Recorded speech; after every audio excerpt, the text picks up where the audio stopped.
आप सभी को नमस्कार। आज मैं आपको भारत सरकार की एक योजना है निरामया स्वास्थ्य बीमा योजना, उसके बारे में आपको बताना चाहता हूँ। ये एक स्वास्थ्य बीमा योजना है जो राष्ट्रीय न्यास जिसे नेशनल ट्रस्ट कहते हैं उसके अंतर्गत जो दिव्यांगजन आते हैं उन्हीं के लिए ये स्वास्थ्य बीमा योजना लॉन्च की गई है। नेशनल ट्रस्ट अर्थात राष्ट्रीय न्यास के अंतर्गत चार दिव्यांगताएं आती हैं। एक तो सेरेब्रल पाल्सी जिसे मस्तिष्क पक्षाघात बोला जाता है। दूसरा बौद्धिक अक्षमता जिसे हम इंटेलेक्चुअल डिसेबिलिटी के नाम से जानते हैं। और फिर उसके बाद में ऑटिज्म जिसे हम स्वलीनता के नाम से जानते हैं। और मल्टी डिसेबिलिटी बहुदिव्यांगता के नाम से जानी जाती है। ये चार दिव्यांगताएं राष्ट्रीय न्यास के अंतर्गत आती हैं और इन्हीं चारों दिव्यांगताओं के लिए भारत सरकार की ओर से निरामया स्वास्थ्य बीमा योजना शुरू की गई है। ये बीमा योजना इसमें एकल प्रीमियम रखा गया है। एक साल के लिए एकल प्रीमियम रखा गया है जो कि 500 रुपया है। और ऐसे लोग जो बीपीएल धारक हैं अर्थात बिलो पॉवर्टी लाइन के अंतर्गत आते हैं उनके लिए ये प्रीमियम 250 रखा गया है। साल में सिर्फ एक बार प्रीमियम पड़ता है। उसके बाद एक साल के लिए 1 लाख रुपए तक का स्वास्थ्य बीमा कवर हो जाता है। और ये बीमा आपको दवाओं के लिए, पैथोलॉजी के लिए, डायग्नोस्टिक टेस्ट के लिए, ओपीडी उपचार के लिए, गैर बीमार दिव्यांगजनों के लिए नियमित चिकित्सा के लिए, दंत निवारक दंत चिकित्सा के लिए, दिव्यांगता को और बढ़ने से रोकने के लिए सर्जरी या गैर सर्जिकल अस्पताल में भर्ती होने के लिए, जन्मजात दिव्यांगता सहित मौजूदा दिव्यांगता के लिए सुधारात्मक सर्जरी के लिए, दिव्यांगता और दिव्यांगता संबंधी जटिलताओं के प्रभाव को कम करने के लिए चल रही चिकित्सा और वैकल्पिक चिकित्सा के लिए ये स्वास्थ्य बीमा योजना लॉन्च किया गया है। इसमें परिवहन लागत भी दी जाती है। जब आप अपने बच्चे को या उस दिव्यांग को अस्पताल लेकर जाते हैं या उपचार के लिए लेके जाते हैं तो उसके लिए परिवहन लागत भी दी गई है। बीमा से पूर्व कोई भी चिकित्सा परीक्षण इसमें नहीं किया जाता है। इस स्वास्थ्य बीमा योजना का लाभ उठाने के लिए दिव्यांगजन के पास में यूडीआईडी कार्ड होना चाहिए। और यूडीआईडी कार्ड जो मैंने शुरू में 4 दिव्यांगताएं बताई हैं उनसे ही संबंधित होना चाहिए। साथ में एक आधार कार्ड बच्चे के पास में होना चाहिए। उसका बैंक अकाउंट होना चाहिए जो कि किसी राष्ट्रीयकृत बैंक में हो। साथ साथ में उसका एक जन्म प्रमाण पत्र हो तो बहुत अच्छा रहेगा क्योंकि उससे जो जन्म तिथि है उसको वैलिडेट करने में आसानी होती है। एक इनकम सर्टिफिकेट आय प्रमाण पत्र होना चाहिए। आय प्रमाण पत्र में कोई भी उसके लिए कोई लिमिटेशन नहीं रखी गई है। आय प्रमाण पत्र अगर आय ज़्यादा है तो उनके लिए भी है, आय कम है तो उनके लिए भी है। एक ईमेल आईडी भी होनी चाहिए आपके पास में और एक वैध अकाउंट आपका मोबाइल नंबर होना चाहिए। ये सारी चीज़ें अगर व्यक्ति के पास में है तो वो निरामया स्वास्थ्य बीमा योजना का लाभ ले सकता है। इस योजना में 1 लाख रुपए तक का बीमा कवर किया गया है जो कि मैंने पहले भी बताया है।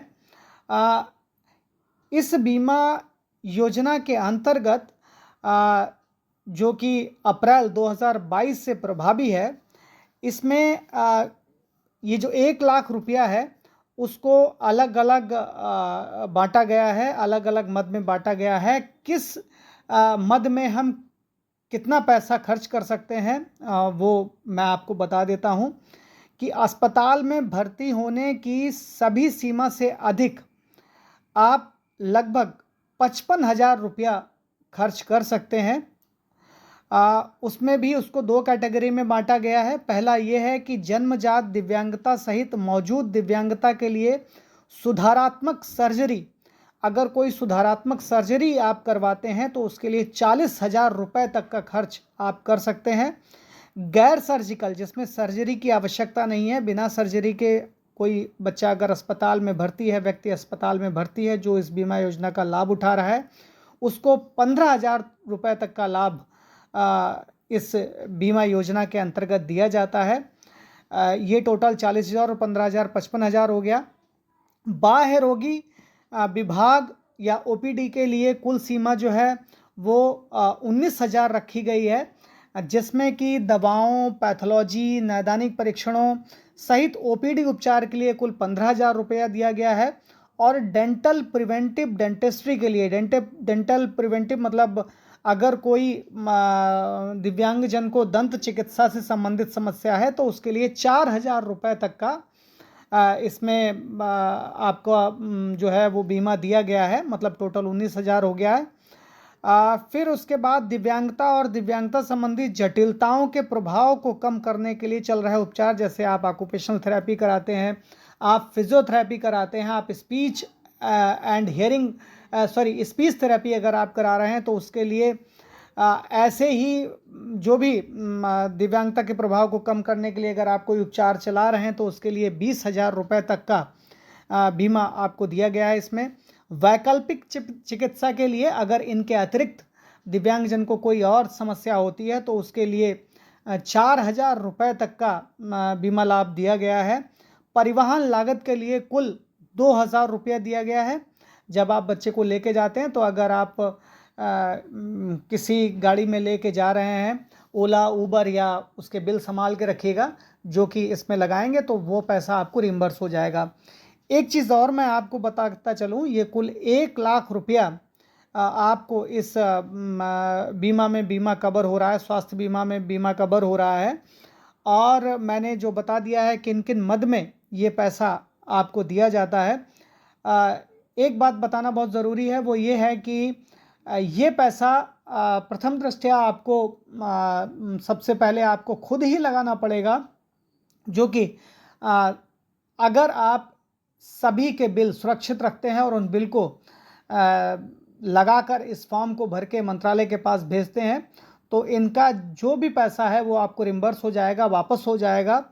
तो आपको बिल लेने ज़रूरी हैं सभी चीज़ों के, और उन बिल को सुरक्षित रख के वैलिड बिल, वैध बिल लगाकर आपको एक फॉर्म भर के भेजना होता है, जिसके बाद आपको इस बीमा के द्वारा जो भी पैसा आपने लगाया है वो आपको रिम्बर्स हो जाता है, वापस हो जाता है। निरामया स्वास्थ्य बीमा योजना के तहत पंजीकरण के लिए आप CRC लखनऊ में कांटेक्ट कर सकते हैं, संपर्क कर सकते हैं।